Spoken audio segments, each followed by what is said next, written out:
Graça e a paz do Senhor Jesus. Quero pensar um texto muito conhecido, quando Jesus encontra com a mulher samaritana e ele diz para ela o seguinte, lá em João 4, versículo 24: Deus é espírito e importa que os seus adoradores o adorem em espírito e em verdade.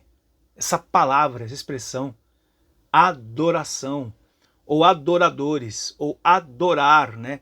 Termo grego proskinel, que dá a ideia de inclinar-se para baixo para beijar os pés de uma outra pessoa, ou então a bainha ou até o chão. Agora, o que é interessante é que quando se fala em adoração, fala-se em veneração. Agora, tem que prestar bem atenção porque esse termo pode ser usado de várias maneiras.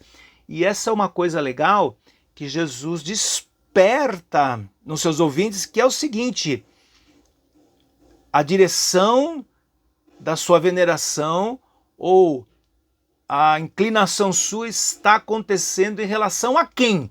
Por quê? Porque há algumas possibilidades, inclusive no Novo Testamento. Nós podemos falar da adoração a um objeto divino ou supostamente divino, né? Ou seja, né, a ideia de que você se liga a alguma coisa ou alguém que você considera mais importante.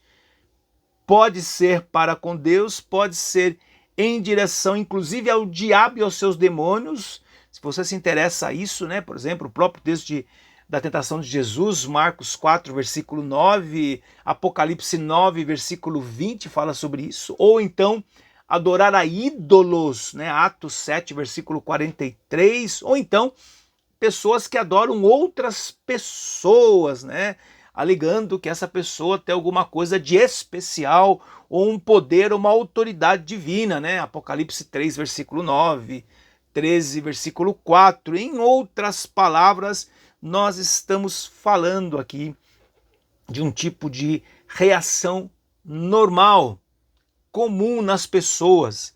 As pessoas têm essa necessidade de encontrar alguém, alguma coisa, ou até uma divindade que ele considera alguém que lhe dê favores especiais ou que está acima dele. No caso do Novo Testamento, o que Jesus desperta aqui é que a nossa adoração deve ser apenas àquele que de fato é Deus. Por quê?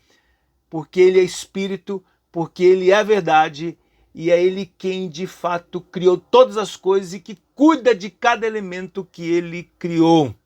E agora nós temos acesso a esse Deus e a nossa piedade, a nossa reverência e a nossa devoção deve ser somente a Ele, porque Deus é Espírito e que nós tenhamos essa consciência.